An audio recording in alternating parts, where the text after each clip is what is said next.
Siempre he admirado al que cree en las ideas locas, pero sabe materializarlas. El que usa data, pero mete el corazón en el proceso de interpretarla. El que puede ver lo que se convertirá en tendencia y con su propio estilo ser parte de ella. Eso para mí es Moy, emprendedor, papá, amigo, socio y creador de Casa Lumbre, un espacio que alberga conceptos divertidos, productos de calidad y sobre todo con una lógica muy bien pensada de qué, para quién, en dónde y cuándo. Mezcal Montelobos, Mezcal Ojo de Tigre, Ancho Reyes, Abasolo, son algunas de sus marcas. Y es que algunos productos como el mezcal podrían ser más probados que otros, pero apostar en el whisky mexicano hecho de maíz o arropar el licor de elote o un licor hecho de chile ancho son apuestas que toman riesgos, pero por supuesto aspiran en grande. Estoy feliz de hoy, después de algunos años, volver a conectar e inyectarme con muchísima inspiración de Moy Guindy. Bienvenido, Moy. Wow, qué presentación. Muchas gracias, Anavik. Qué gusto verte y saludarte. Increíble. Me encanta tenerte aquí y sé que va a ser una hora muy rica. Y pues vamos a empezar con estas preguntas rápidas para irte conociendo mejor. Así que soltemos el cuerpo. Lo primero que te venga a la mente, de manera corta, concreta, me lo avientas, ¿va? Seguro. Venga. ¿Anonimato o reconocimiento? Anonimato. ¿En qué crees? En la pasión. ¿Algún libro que haya cambiado tu vida? ¿No? ¿Quién me robó mi queso? ¿Qué te hace enojar, Moy? La falta de pasión, la falta de atención al detalle, sobre todo. ¿El peor defecto del ser humano? El ego. Un gran consejo que te hayan dado. Mm, Largo plazo por arriba de corto plazo. ¿Cuál es una frase que te guste? Eh, Tiene que ver con lo mismo que te platico. Si no hay pasión, mejor no lo haga. O sea, si la pasión no está ahí, mejor no hacerlo. ¿Y algún pensamiento que más te visite? Pues tener claro que la vida se vive una vez y que hay que disfrutar lo que uno hace y meterle ese sentido sabroso a la vida de que todo lo que hacemos es parte del enriquecimiento de esta vida y todo el tiempo hay que tenerlo presente. ¿Alguna maña o manía muy tuya? Mm, No, no se me ocurre nada. Ahorita la descubriremos. Exacto. Yo nunca, nunca. Yo nunca, eh, ay, tan difíciles, Anavik. Yo nunca, pondré en segundo plano a la familia. ¿El cliente siempre tiene la razón? No, el cliente no sabe lo que quiere hasta que se lo explicas. Un momento muy gratificante de tu carrera. Un reconocimiento muy importante que nos conseguimos Dani y yo después de muchos años de carrera, que fue convertirnos en un reconocimiento cuando creamos Milagro, lo identificamos como el reconocimiento, que es convertirse en un hot brand. Larga historia, pero es cuando la marca se reconoce como que la hiciste y te la otorgan en Estados Unidos. Hot Brand Award. ¿Cómo maneja Moy el fracaso? Terrible. O sea, es mi peor defecto, no lo tolero. No lo puedo tolerar, me estreso y lo asumo yo por parte de mí y de todo el equipo. Si llegara mañana Dios y se te presentara y te podría revelar lo que tú quisieras, ¿qué le preguntarías? Uy, si hay vida después de la vida. ¿Te has quedado con ganas de algo? No, en realidad no. Soy muy de eso es una cosa que me define mucho. Cuando se me ocurre algo, no me lo saco de la mente hasta que voy y lo hago. Entonces, normalmente voy y lo hago. ¿Cómo te gustaría ser recordado? Pues como alguien que mejoró a la sociedad, como alguien que aportó, mejoró y dejó algo bonito para atrás con un buen nombre. Lo más importante es recordado con un buen nombre y eso vale más que todo lo demás que pudiéramos dejar. Muy bien. Terminamos esta sección hoy. Ahora sí, Shiu. relajándonos un poco y yendo profundo, quiero jugar a viajar en el tiempo contigo. Quiero ir en tu historia. Vamos al inicio. Yo creo que no hay una ecuación para empezar. Llévame a ese inicio de tu historia emprendedora. ¿Cómo pasó que te convertiste en ser emprendedor? ¿Qué estaba pasando en ese momento? Sí, te platico. Pues bueno, para llegar a ese momento me tengo que ir un poquitín más para atrás, ¿sí? Mi familia de toda la vida se dedicó a los textiles, textileros de toda la vida, empresas complicadas, muchísima gente en planta, sindicatos, etcétera, ¿no? Ya te imaginarás. Esa era mi vida en la casa, mi papá llegando con toda clase de problemas de la industria, con todo este tema. Se viene un poco esta apertura de fronteras hacia México y las empresas mexicanas que llevaban ahí anclas toda la vida se vuelven muy poco competitivas, ¿no? Empiezan a importar los productos asiáticos, etcétera, y se hace un tema muy complicado. Y desde ahí como que te quedas pensando, pues yo el día que haga algo, voy a hacer algo que me guste, no que me genere este estrés, esta tensión de vida, y te siembra esa semillita de querer hacer algo. Ahora sí, fast forward a 1997, yo trabajaba en una casa de bolsa, en operadora de bolsas del fin, y teníamos no había internet, entonces había una cosa que se llamaba Infocel, que tenía un esquema de noticias que se llamaba Ticker Noticioso. Y entonces yo trabajaba ahí en la casa de bolsa, me la pasaba increíble aprendiendo del mercado y de los negocios, pero además haciendo grandes amigos, que son hasta hoy muy grandes amigos míos. Y sale una noticia por ahí que dice tequila denominación de origen. Yo dije, ay, caray, como que, ¿qué será eso de tequila denominación de origen? Le hacías doble clic y ya te explicaba que el mundo acababa de reconocer la denominación de origen que le estaban dando al tequila a partir del 97. Entonces, ahí como la champaña o el coñac, que nada más podían venir de Francia, a partir de ese momento el tequila era únicamente mexicano y de México para el mundo, y no solo mexicano, dentro de México, dentro de una geografía, dentro de un territorio particular.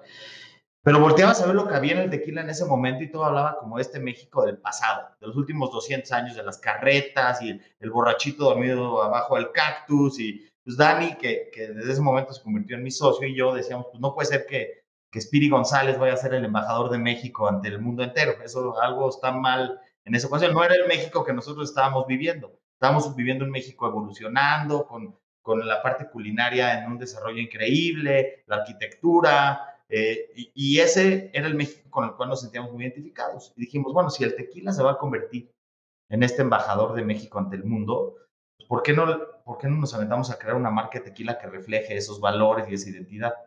Y ahí nació nuestro primer proyecto, que es Tequila Milagro, que conectándolo con este tema textilero que te decía, como yo vacilaba con mis papás, pues nada más le cambié una letra, me fui de textilero a tequilero, ¿no? Pero sin haber tenido, como muchos de los tequileros, no nacimos con el tequila en la cuna, no somos tercera generación, simplemente somos unos cuates aventados, chilangos, que nos encantó lo que veíamos y lo pudimos ver desde fuera. Y desde fuera se veía una foto totalmente diferente, que yo creo que los que veían tequila desde dentro, que eran tercera y cuarta generación, y decíamos, oye, espérame, algo tiene que evolucionar en esta categoría. Y empezamos por ahí diciendo, el tequila como está no va a comunicar emocionalmente con el tipo consumidor como conmigo. Y decíamos, si hacemos algo que me fascine a mí, no solamente a nivel empaque, también a nivel perfil de producto. O sea, ya no tenía que ser ese tequila como rasposo, como así, para hombres, para machos. No, nosotros decíamos, oye, el del tequila tiene que evolucionar y convertirse en una categoría global con prestigio, pero tú imagínate que ibas a un bar en Estados Unidos y veías las grandes botellas de vodka y de whisky y así, y el tequila parecía como ese niño regañado en la esquina, como que se portó mal y como que no alcanzaba la calidad de los demás espirituosos que ven en el mercado. Dijimos, algo en esa foto, algo está re mal, porque nosotros probábamos el tequila bien hecho y decíamos, oye, este es un producto espectacular que no le pide nada a cualquier destilado del mundo, simplemente se había como ido en una trayectoria que había conectado de manera distinta con los consumidores. Ya sabes, esta mala experiencia del Spring Break gringo y los shots y todo esto. Decíamos, ese no es el lugar que pretendemos que el tequila ocupe, por lo menos en nuestras mentes. Y ese fue el momento así de clic, de decir, tenemos que hacer esta marca y encontramos una gran oportunidad de verdad de redefinir un poco el tequila en nuestra visión de lo que podría ser en el futuro. Y es donde decidimos hacer nuestro primer rol como emprendedores en el mercado de vinos y licores con Tequila Milagro. Pues bueno, Milagro tiene luego una historia padrísima. Corrígeme si estoy mal, porque esto está en una parte de mi memoria de cuando nos conocimos. Ustedes estaban chavos, estaban en sus veintes cuando estaban haciendo este proyecto. Y además también me parece que su estrategia fue empezar en Estados Unidos la venta del tequila o darle mucha fuerza al mercado de Estados Unidos.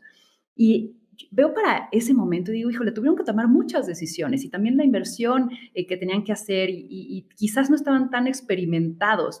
¿Cuáles son aquellas buenas decisiones que hicieron que ese inicio, que Tequila Milagro, fuera como el arranque de un buen camino que después le siguió y que hoy te tiene aquí donde estás?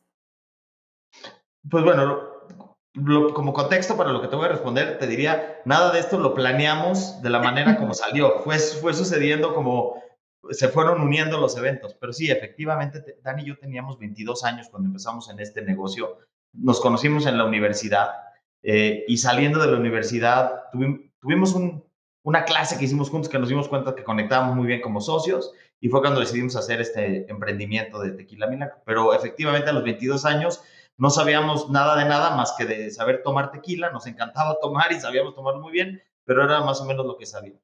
Y sí se nos ocurrió crear esta botella muy espectacular, que era revolucionaria en su momento, era disruptiva por completo. Esta botella pintada con un azul, una botella alta, estilizada, comparado con todas las botellas como estas botellas chaparritas, gorditas, que hablaban del México del pasado. Y nosotros dijimos, no, vamos a darle este lugar que se merece al tequila. Y eso nos abrió, de alguna manera, nos fue abriendo puertas. Y ya sabes, un amigo de un amigo nos consigue una cita con el COO de Southern Wine and Spirits en Miami. Porque contesta un poco el tema de por qué empezamos con Estados Unidos. Insisto, no planeado, pero porque nos consiguieron la cita.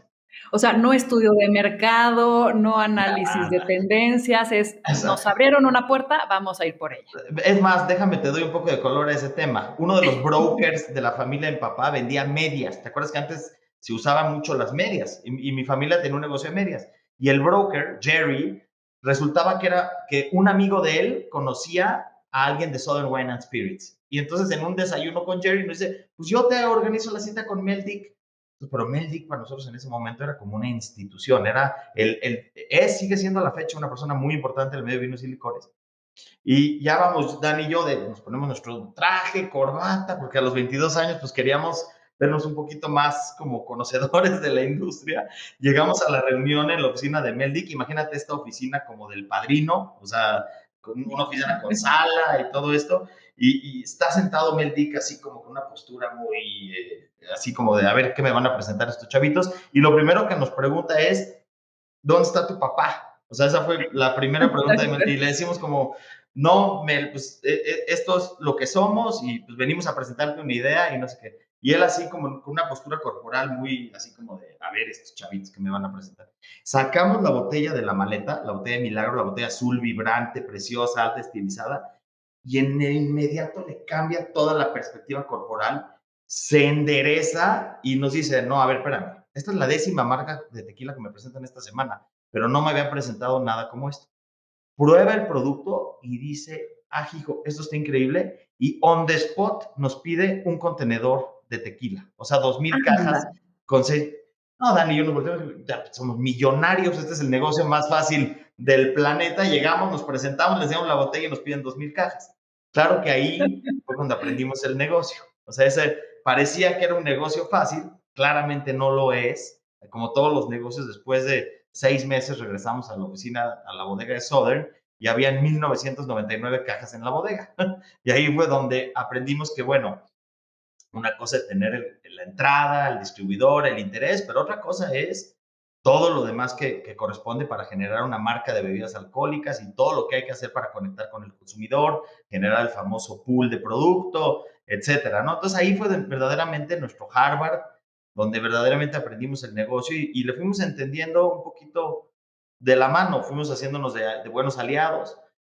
Por ahí luego tuvimos una contratación que nos cambió la vida, un cuate que se llama Alex, que había estado 20, 25 años en la industria y se la sabía de todas, todas. Y Mel nos dice, a ver, lo que ustedes necesitan es ayuda de alguien acá en Estados Unidos, y Alex en realidad fue un gran mentor para nosotros y nos ayudó a entender y comprender el negocio de Milagro. Oye, ahorita, hijo, o sea, me resonaron muchas cosas, porque a veces como emprendedores nos invade la pasión y también hay una parte de instinto que está en nosotros que detectamos como esa parte de esto va a jalar. No sé cómo explicártelo, pero siento que va a jalar. En tu día a día, hay, me imagino, y yo lo vivo así, hay ciertos accidentes, hay ciertos riesgos, hay ciertos clavados, ya sabes, al vacío que no tienes ni idea si va a haber una red, pero aún así dices, vale la pena el salto. Y hay veces que sí le metes el razonamiento, la data, el análisis.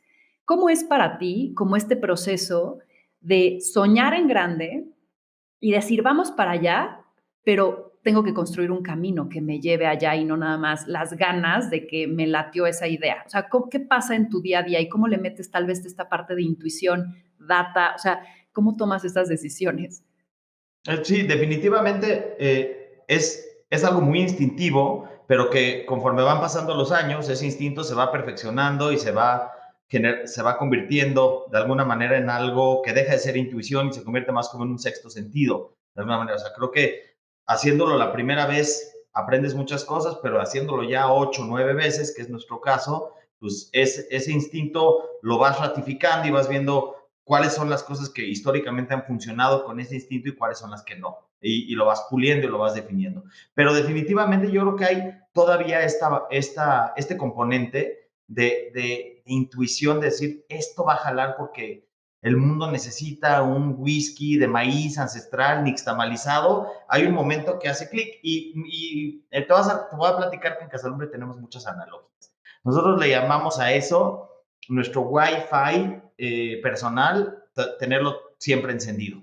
Y el que no lo tiene encendido, pues tache en Casalumbre, porque así como está uno parado y enfrente de uno pasa una idea que puede pasar por varias razones. A veces esa idea es el nombre de una marca, a veces es la categoría de un producto, o alguien que te platica de esta familia que en Puebla hacía un licor de chiles en los años 20, y si no traes tu Wi-Fi encendido, pues pasó eso y no la pescaste. Entonces es a veces la conexión de tener este Wi-Fi encendido, que yo le llamo como las ganas de absorber de afuera lo que va a ser la siguiente gran idea, es en realidad lo que luego parecería como instinto, pero no siempre es instinto. Es más bien como saber conectar con lo que estás buscando y con lo que hay afuera, y qué es eso que te detona esa gran idea, y saberla interiorizar y decir, esta es una idea gigante que nos va a ayudar a generar la siguiente gran marca o generación de marcas de productos. Pero sí, evidentemente hay un componente de instinto, pero más allá de instinto es saber reconocer cuando algo allá afuera te está dando una señal muy clara de decir, esta es una idea gigante, y no siempre viene de adentro. O sea, a veces es nada más saberla identificar es lo que tiene valor. De acuerdo. Oye, a ver, y en este proceso habrá buenas ideas y también malas ideas. ¿Cuál ha sido tu peor mala idea del mundo? Sí, a ver, entonces, ahí te va la peor, porque esta sí la tengo clarísima además. Teníamos esta marca, Milagro, preciosa, que está creciendo, y el agave se va a una crisis que muchos, yo creo que escucharon hablar de esta crisis del agave, que ahorita ya vamos como por la tercera en nuestros ciclos de emprendedor, pero en la primera vez, que fue cuando entramos al negocio en 1997, un kilo de agave en el mercado costaba 70 centavos. Para el año 2000 se nos va de 70 centavos a 13 pesos el kilo de agave. Imagínate, y más o menos, como para ponerlo en perspectiva, más o menos te llevas 8 kilos de agave para sacar un litro de tequila. Entonces, de un costo de la materia, todavía falta eso, transformación y lo demás, pero si solamente te vas a lo más puro, que es la materia prima, pues te vas de 5 pesos, 5 pesos y medio de costo de materia prima para sacar un litro de tequila, y de pronto te vas a ciento y tantos pesos para sacar o sea, el negocio se vuelve muy difícil de manejar, porque además había un precio público que tenía sentido con el producto y con la marca, y no teníamos ni la experiencia ni la capacidad financiera para hacerle frente a esto. Y entonces dijimos, pues fácil. El vodka es baratísimo de producir. Es alcohol de grano, redestilado. Pues vamos a hacer una cosa. Somos muy buenos para hacer empaques. Ya tenemos la botella, que es la botella de Milagro. Ya tenemos el vidrio. Tenemos una decoradora en envases de vidrio. Vamos a cambiarle el decorado. Vamos a usar una marca por ahí que tenemos además ya existente que se llama Romance. Y vamos a hacer vodka Romance. Y vamos a venderla en el mercado. ¿Cuándo fue esto? ¿Por qué? ¿Me recuerdas del año? No, esto fue en el año 98, 99, Ok, 1999. ok. Y entonces dijimos, porque como a cada botella de Milagro le estoy perdiendo dinero por cada botella que se va al mercado, pues a la de vodka le voy a ganar y voy a compensar y con eso sale el flujo perfecto. Pues bueno, o sea, fracasamos tremendamente con la idea del vodka romance. Era la peor idea en el momento. Además, confundimos al consumidor porque era la misma botella de cristal que estábamos usando para Milagro y le estábamos haciendo daño no solamente a la marca de vodka, que fue un fracaso absoluto, sino que estábamos estábamos matando a la gallina de los huevos de oro, que era esta gran idea con Tequila Milagro.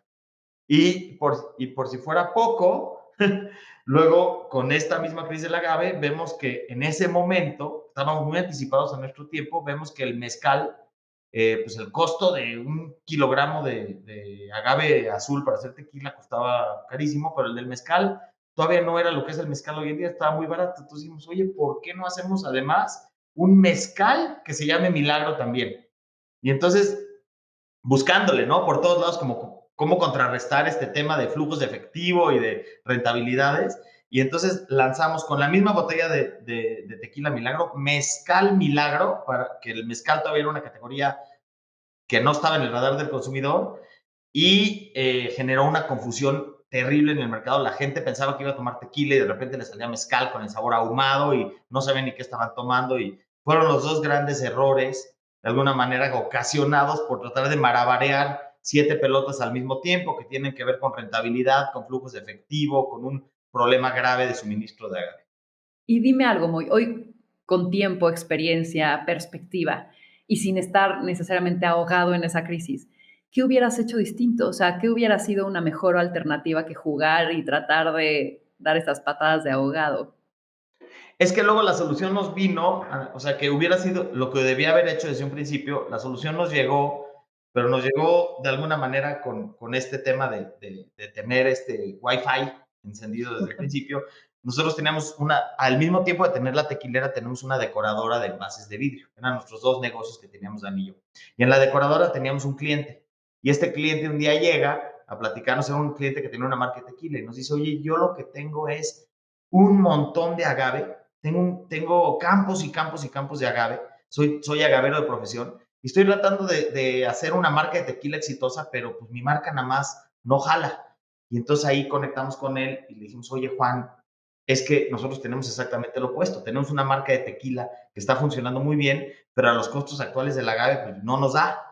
Y entonces logramos un acuerdo con él donde nos hizo una aportación en especie de agave equivalente, fíjate lo que te voy a decir, para producir 300,000 litros de tequila. Eso en nuestro plan de negocio era así como los siguientes 3 años no teníamos que comprar 1 kilogramo de agave. Y eso nos cambió por completo el futuro de la marca Milagro. Llegábamos a sentarnos con los distribuidores de Estados Unidos y nos decían, sí, ya sé, vienes a decirme que no tienes producto y que me vas a multiplicar el precio por 3. Y le decíamos, no, todo lo contrario, vengo a decirte que tengo un contenedor sentado en la bodega para el momento que lo quieras pedir y que te voy a respetar el precio por los siguientes 18 meses. Y ese fue un despegón para la marca espectacular.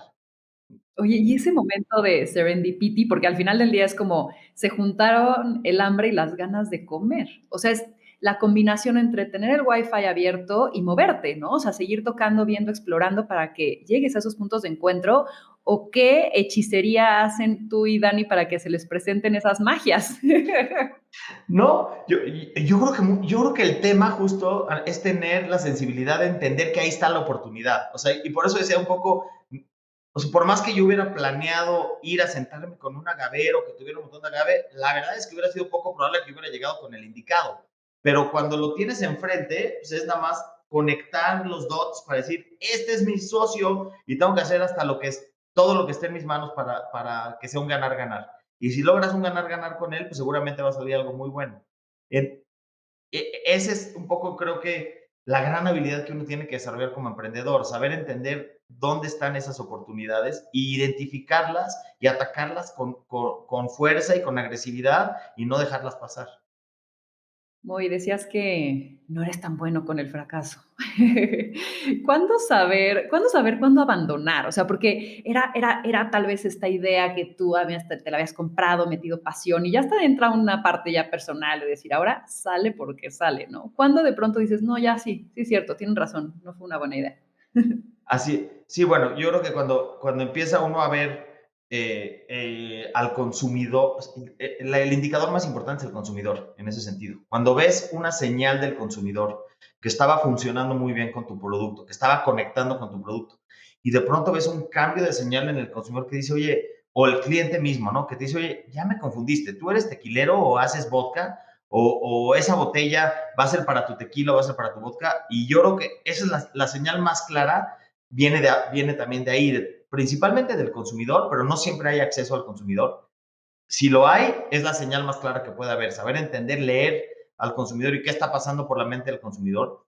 El consumidor cuando compra la botella, pues eso es para nosotros era un verdadero milagro, ¿no? Saber, o sea, decíamos, oye, primero que vaya entre 800 marcas de tequila que identifique la tuya. Después que la agarre del anaquel y la ponga en su mano. Y después que vaya con su dinero que se ganó con trabajo, la pague y se la tome. Y eso es un milagro en sí mismo muy importante. Ahora poner eso en riesgo y decir que ese consumidor que te ganaste con tanto esfuerzo y al cual eres leal, de pronto ya tiene una opinión distinta de no entender tu producto, esa es, te diría, la señal más clara para decir, nos equivocamos y hay que echar para atrás y sí, genera una frustración tremenda porque obviamente cuando lo hicimos con una intención de soñar que íbamos a resolver todo el tema y hay que saber apechugar también cuando no es el caso, ¿no?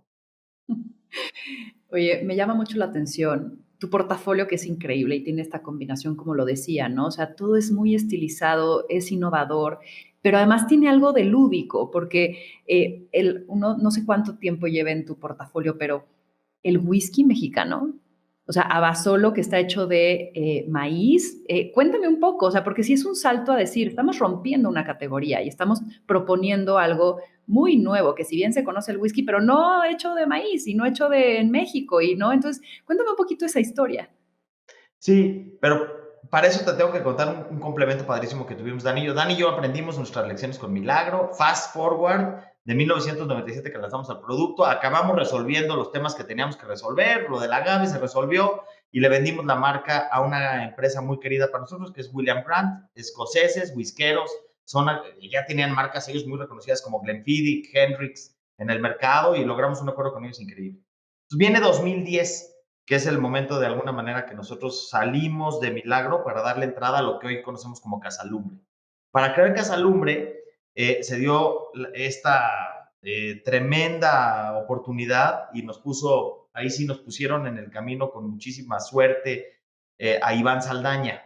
Iván tenía todo lo que Dan y yo no teníamos, que él entendía desde la parte de creación de líquidos a los productos. O sea, este cuate tiene la capacidad de entender y crear los líquidos desde bebidas destiladas de agave, pero también de cualquier otro destilado de otra materia prima. Entonces nos complementa muy bonito porque yo tenía más la visión de negocio, Dani tiene toda la creatividad y el desarrollo de empaque y cómo vestir a las marcas para que reflejen bien, pero Iván nos vino a traer un complemento muy hermoso que es entender el líquido desde su materia prima, desde su lugar de origen y crear productos muy bonitos. Y entonces en ese momento nos pusimos una misión creamos Casalumbre, pero nos pusimos una misión y esa misión se ha venido modificando, pero en ese momento nació como enaltecer el patrimonio sensorial, cultural y biológico de México para el mundo a través del chupe. Esa es básicamente nuestra misión original de Excelente. Casalumbre. Y entonces creamos Montelobos, creamos Ancho Reyes, un licor de chiles, pero luego viene esta gran idea de decir, pues, ¿qué nos ha definido en la gastronomía mexicana a lo largo de la historia? El maíz. El maíz es lo que define a México y a su gastronomía más allá de cualquier otro país del mundo. Y tenemos unas variedades de maíces increíbles, algunas variedades jamás genéticamente modificadas, y empezamos a explorar este tema porque el whisky, a diferencia del tequila, por ejemplo, el whisky es una categoría que tiene subdenominaciones de origen, pero es una categoría del mundo. Es decir, hay whisky escocés, hay whisky americano, hay whisky irlandés, y lo que se van logrando es la relevancia de por qué un país decide incursionar en la producción del whisky. Nosotros vimos claramente que el maíz mexicano ancestral era una muy buena razón, y por si fuera poco, nosotros en México tenemos una técnica solamente usada en México desde la época prehispánica, que es la nixtamalización del maíz, que básicamente es cocerlo con cenizas o con cal, y eso le desarrolla una gama de sabores y aromas al maíz, y además le da una textura increíble para poderlo luego convertir en un whisky con características muy únicas. Entonces, A ver, te voy a detener ahí. ¿Qué necesitas para que sea whisky una bebida? Yo pensé que era el ingrediente, ¿sabes? La cebada o el, no sé, corrígeme si es malta, o sea, como que, ¿qué le ponías? Yo, ¿puede variar en granos? el whisky es un destilado de grano, pero de acuerdo, dependiendo del país usan diferentes granos. Por ejemplo, el whisky escocés usa normalmente trigo y cebada, pero el whisky americano, el bourbon, está hecho de maíz. Pero normalmente es este maíz amarillo, transgénico, utilizado no por selección de sabor, como lo hacemos en México, sino por selección de eficiencias. En México hemos venido seleccionando nuestros maíces por sabor, y uno de esos maíces más preciados en México por sabor es el cacahuacintle, que usamos en el pozole, y es delicioso. Y entonces nosotros hicimos pruebas con los diferentes maíces, y el cacahuacintle fue el gran ganador para hacer nuestro whisky. Entonces, pero respondiendo a tu pregunta, el whisky es un destilado de grano que luego se mete en barricas de roble, y va agarrando sus características dependiendo del grano que se utilice y el tiempo de añejamiento. Entonces, para nosotros fue muy importante que el grano fuera la gran estrella de nuestro whisky, es este maíz ancestral, precioso, el cacahuacintle, y luego al nixtamalizarlo le encontramos toda una gama nueva de sabores y aromas que nunca se había utilizado en la producción de whisky. O sea, en ese sentido sí hemos sido altamente innovadores. No solamente es whisky porque hacemos un proceso idéntico a lo que hacen en otros países, no, le metimos dos procesos adicionales. Primero, utilizamos una materia prima jamás utilizada para el whisky, que es el cacahuacintle. Dos, la nixtamalizamos. Y luego tres, la tostamos, porque nosotros entendemos el sabor como esta gama de aromas y sabores, y luego logramos que todo eso se viera reflejado en nuestro whisky, y le estamos dando un lugar digno al whisky mexicano para el mundo, que sea reconocido por el consumidor como un diferencial valioso para poder decir, oye, claro que tomo whisky mexicano porque me ofrece algo distinto y relevante a los demás whiskies del mundo. Entonces, muy emocionante el proyecto para nosotros, pero además cumple perfectamente con nuestra misión de enaltecer el patrimonio sensorial, cultural y biológico de México a través de nuestro elemento gastronómico más preciado, que es el maíz. Oye, ¿y cuál es ese punto en el cual visualizas, vas a decir, hijo, ya llegamos ahí, ya llegamos a que Abasolo sea este whisky reconocido mexicano y que digan, uff, está en la calidad, está, ¿sabes qué debe de pasar? ¿Quién lo debe de avalar? ¿Cuál es ese momento? Eso sí es muy instintivo, Ana, o sea, porque ahí sí, te voy a decir, nosotros nuestro proceso es diferente a la gran mayoría de los procesos que hacen los emprendedores en la industria. O sea, muchos de los emprendedores nacen decir, oye, voy a hacer una botella hermosa, y empiezan por la botella y luego ya ven qué líquido le ponen adentro, o otros empiezan por decir, voy a hacer una campaña de publicidad con una celebridad, tal, tal, y luego ya nosotros en todos los procesos que hemos hecho, lo primero que hacemos es encontrar un líquido que sea espectacular. Una vez que encontramos ese líquido, ese es el aha moment, es decir, ¡pum! Ya probamos este destilado de maíz cacahuacín, lo probamos y decimos, esto va a ser una locura porque está revolucionando al mundo desde la perspectiva del líquido y lo que representa con su conexión de la materia prima. Y en ese momento es cuando entramos a decir, ya teniendo eso, ¿cómo se vería, o sea, cómo lo vestimos este líquido? ¿Cómo honramos este gran líquido? Y es cuando le hacemos su botella perfecta, con su etiqueta perfecta y con su nombre o marca perfecta. Y no al revés. Hay quien dice, no, pues es que yo tenía una marca registrada ahí y con eso nací, ya luego veo qué líquido le pongo adentro. Cuando lo entiendes que el proceso que hacemos en Casalumbre es totalmente inverso, es cuando ves por qué luego todo conecta con todo y nos dicen, ah, claro, pues es que cuando lo tomo de esta botella me imagino que voy a tomar ese producto con esa etiqueta y con ese nombre porque justamente lo primero que ideamos es ese gran líquido que vaya a challengear al establishment y a ser relevante en las categorías de vinos y licores del mundo y hacer la siguiente generación de marcas que vayan a ser icónicas y que vayan a cambiar a la industria.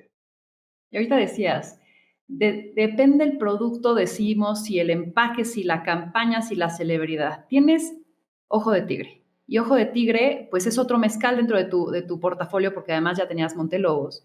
Y acaba de salir una campaña, no tan acaba, pero sale una campaña que mira que también, o sea, con Luis Gerardo, ¿no? Y chingona, o sea, bien pinche chingona. O sea, yo la vi y dije, wow, me paro, ¿no? O sea, el personaje, pero el storytelling, pero lo que representa el producto, lo supieron hacer súper bien. ¿Cuándo fue ese aha moment para tomar esa decisión? Y también supongo no fue barato, ¿no? O sea, pagar toda la producción o el personaje o todo ese rollo. Cuando tienes que involucrar tu dinero y la inversión, ¿qué fue lo que te aseguró el decir, estamos haciendo lo correcto? Cuéntame un poquito esa historia. Bueno, lo primero es que, afortunadamente para nosotros, Luis Gerardo es nuestro socio fundador de Ojo de Tigre. O sea, no es la imagen, no lo contratamos para el comercial, ni mucho menos. Al contrario, Luis Gerardo fue el que nos buscó a nosotros para la creación de la marca Ojo de Tigre, a través también de Cory y de Mondra, grandes amigos y socios de la marca. Ellos son sus representantes y Luis le dice, oye, es que yo lo que tomo y me apasiona mucho tomar mezcal, me encanta el mezcal, pero tengo unas ideas increíbles para crear una marca. Y Cory le dice, pues creo que conozco a los mejores para que nos hagan esta marca realidad. Se acercan a la oficina y entendemos la visión de Luis Gerardo de esta conexión que tiene de manera muy profunda con el mezcal.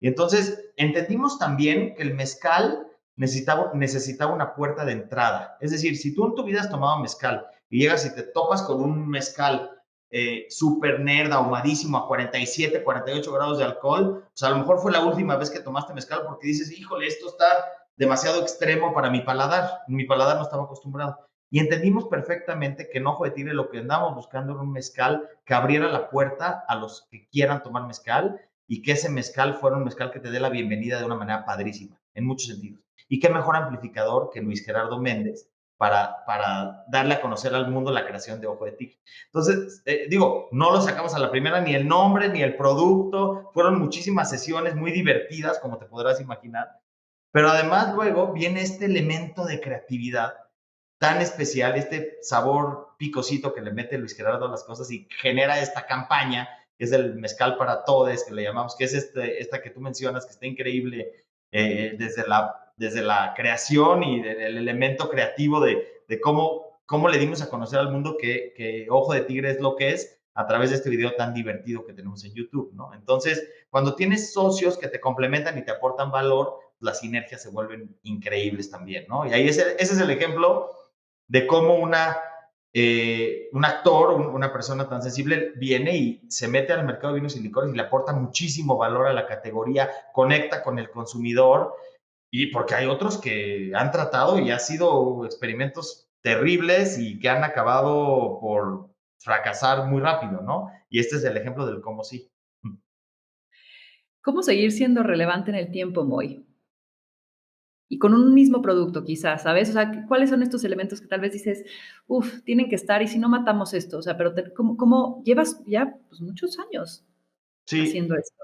es que eso te lo voy a responder de esta manera. Nosotros nos dimos cuenta también que las grandes empresas de alcohol, los gigantes, los Diageos, los Cuervos, los Pernod Ricards, los Camparis, han optado, o sea, han optado por dejar de innovar en la industria. Más bien, o sea, hay dos cosas que ya no quieren hacer estas grandes empresas, ni innovar, ni incubar las marcas comercialmente. Ellos prefieren identificar a este grupo de emprendedores que andamos por el mundo creando marcas y lo que ya prueba el concepto, dicen, pues yo mejor eso voy y luego busco quién hizo las cosas bien y me asocio con ellos y aprovechamos mi músculo y lo potencializamos. Y nosotros vimos eso, lo vimos muy claro y dijimos, entonces nosotros tenemos que especializarnos en dos cosas, en tener la capacidad de innovar, pero de una manera relevante y preciosa, pero además tener la capacidad de incubar las marcas comercialmente. Entonces, para responder tu pregunta, hoy tenemos un equipo precioso en Casalumbre, somos más de 200 personas, pero es un equipo que no existe a nivel mundial. La gran mayoría de los emprendedores en el mundo del chupe, déjalo pongo así, emprendedores en el mundo de alcohol no son bichos raros, hay muchísimos muy exitosos que han hecho una sola marca. Emprendedores seriales en el mundo del alcohol, sí somos bichos raros, te diría somos de los pocos contados con menos de una mano los que hemos hecho emprendimientos en el tema del alcohol, pero que hemos hecho más de uno. Y yo creo que ese éxito se debe a que hemos creado un equipo increíble especializado en la capacidad de tener este Wi-Fi muy bien encendido y muy bien enceradito para identificar cuál es la siguiente gran oportunidad en la industria de vinos y licores, pero además luego tener la capacidad de llevarlo al mundo del alcohol a la vida, o sea, decir, cómo le damos vida a esta gran idea y cómo la incubamos comercialmente para que sea relevante. Entonces hemos creado equipos que se complementan muy bonito, que casi son divididos dentro de Casalumbre. El equipo que innova no tiene nada que ver con el equipo que incuba comercialmente los productos, o sea, son mentalidades distintas, porque necesitas entenderlo de una manera distinta desde una cachucha y con la otra cachucha. Pero nosotros hemos podido conjuntar las dos cosas y eso nos da un valor muy importante en el mercado, porque insisto, si volteas a ver los últimos 20 años que han innovado las grandes empresas de vinos y licores, te diría cercano a nada, y los que hemos hecho la innovación hemos sido los emprendedores. Entonces, lo primero que fue es que encontramos cuál es nuestro lugar y encontramos muy bien cómo sinergizar ese lugar con los grandes players de la industria y hemos hecho unas sinergias padrísimas con ellos, somos socios de varios de ellos y nos encanta porque entendemos muy bien nuestro papel y entendemos que a ellos les nutre nuestro papel y luego nos ayudan a potencializar y maximizar el valor de nuestras marcas. Esa es la respuesta. ¿Has dejado alguna oportunidad por miedo? No, miedo nunca se ha puesto en el camino. No, miedo nunca ha sido un factor. Afortunadamente nunca nos hemos puesto también en una situación que nos ponga en una situación de tener miedo. O sea, creo que si hubiera habido algo así, lo hubiéramos frenado probablemente antes de llegar a tener miedo. Oye, tú y yo nos conocimos en Endeavor y el ecosistema ha ido cambiando, pero algo que existe es como está de pronto en algunos lugares, obsesión por crecer, ¿no? Y llega un punto en el que algunos lo hacen bien, pero hay algunos que al crecer pierden calidad. O como que la propuesta de valor se va o se enfocan en los centavos y entonces de pronto se les olvida dónde estaba este valor agregado, ¿no? ¿Cuál es tu postura sobre crecer y cómo ves en tu empresa el crecimiento y tu forma de dirigirla para que no nada más sea como crecer por crecer, sino realmente que el valor no se ponga en riesgo? Sí, nuestro compromiso, y lo tenemos muy claro todos los que trabajamos en Casalumbres, con el consumidor. Entonces, le vemos un valor muy importante a este consumidor y sabemos que ese consumidor hace un matrimonio con tu producto y si tú defraudas a ese consumidor, lo perdiste para toda la vida y perdiste toda la credibilidad. Entonces, si tienes claro eso, tienes claro todo lo demás. Por ejemplo, el mezcal es muy artesanal. El mezcal, su forma de producirse es altamente artesanal, pero esa artesanalidad le da un perfil al producto, le da un sabor, le da ciertos elementos de naturalidad al producto que son muy importantes de conservar. Entonces, una de las cosas, por ejemplo, que parecería como la decisión fácil es decir, no, bueno, pues si haces la marca Montelobos y te resulta padrísimo, pues métele procesos más industrializados, no importa, vas a bajar un poquito la calidad. Eso para nosotros es como el pecado capital, ¿no? O sea, cualquier cosa que haga una variación ante ese matrimonio tan hermoso que tenemos con el consumidor. Entonces, lo hemos venido replicando en el más complejo de los procesos de replicar, que es el del mezcal, por su nivel de artesanalidad, y hemos venido creciendo fábricas o palenques que son idénticas con las que nació Montelobos, pero manteniendo exactamente los mismos procesos de artesanalidad. Así como eso, te diría, es la mentalidad que tenemos en todo lo que hacemos. Cualquier cosa que vayamos a hacer, lo pensamos en cómo lo vamos a escalar mientras puedas mantener exactamente el mismo nivel de calidad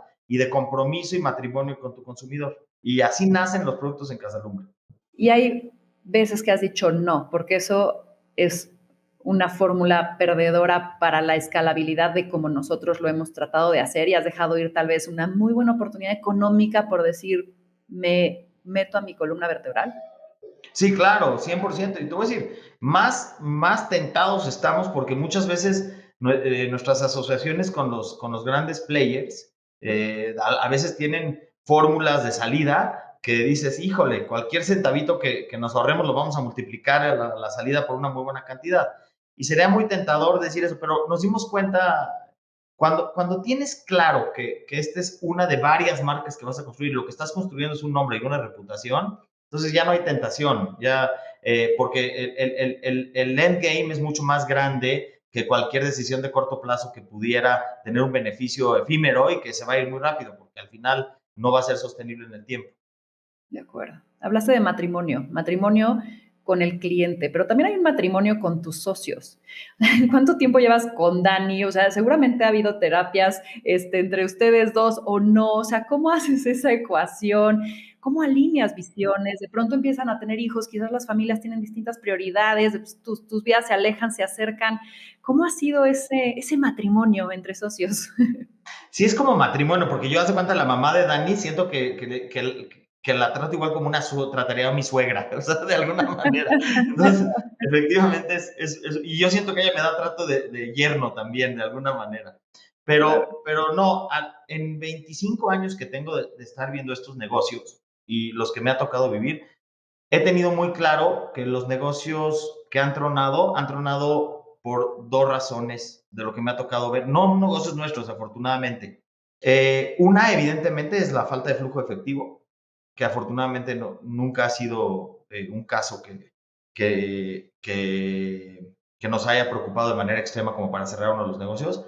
Pero el más común que yo veo, sobre todo en el ecosistema emprendedor, es una diferencia importante entre los socios. O sea, me doy cuenta que a veces hay la mejor idea, el mejor producto, increíble oportunidad de negocio, pero los socios dejan de entenderse o dejan de tener empatía entre sí mismos. Hay diferencias importantes entre los socios. Entonces, lo que podía haber sido un negocio hermoso y que iba a crecer, acaba por destruirse por una mala conexión. Entonces, yo me di cuenta que mi labor, mi rol, de alguna manera también en el negocio, es mantener esta armonía y paz siempre con mis socios. Y me lo asumo como tal, ¿eh? Yo asumo esa posición, porque ahora también, no solamente son Iván y Dani, hemos hecho un gran equipo aquí en Casalumbre y yo veo a todo el equipo del comité de dirección, son nuestros socios, también los socios comerciales, y lo tengo clarísimo que una de las valores más importantes que tenemos que tener para el éxito a largo plazo de Casalumbre es que haya armonía entre los socios. En el momento que deja de haber esa armonía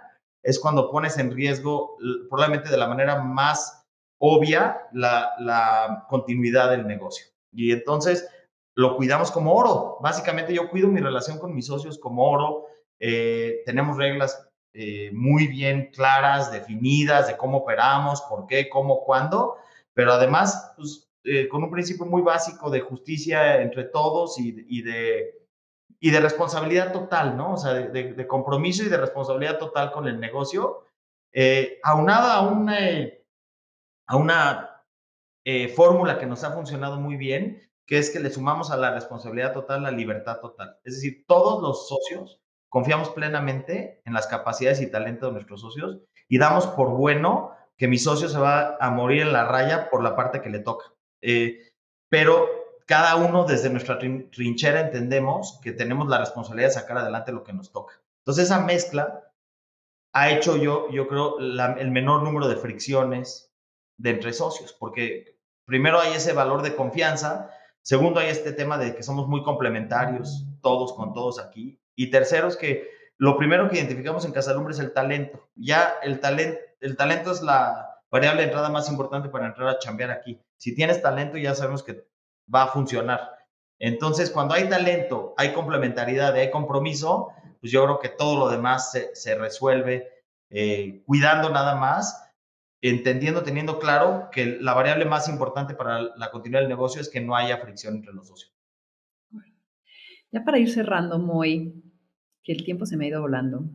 ¿Cuál es este próximo sueño a conquistar por Moy o cuál es tu asignatura pendiente? Hay que digas, algún día, mira, esto va a pasar.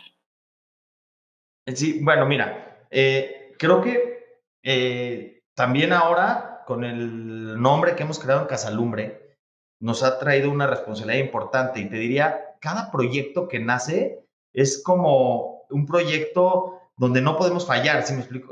Ya no nos podemos dar el lujo de fallar. Entonces, tenemos unas ideas espectaculares, lo que viene este año en lanzamientos de Casalumbre, que van a seguir enalteciendo esta cosa tan increíble que tenemos de México para ofrecerle al mundo.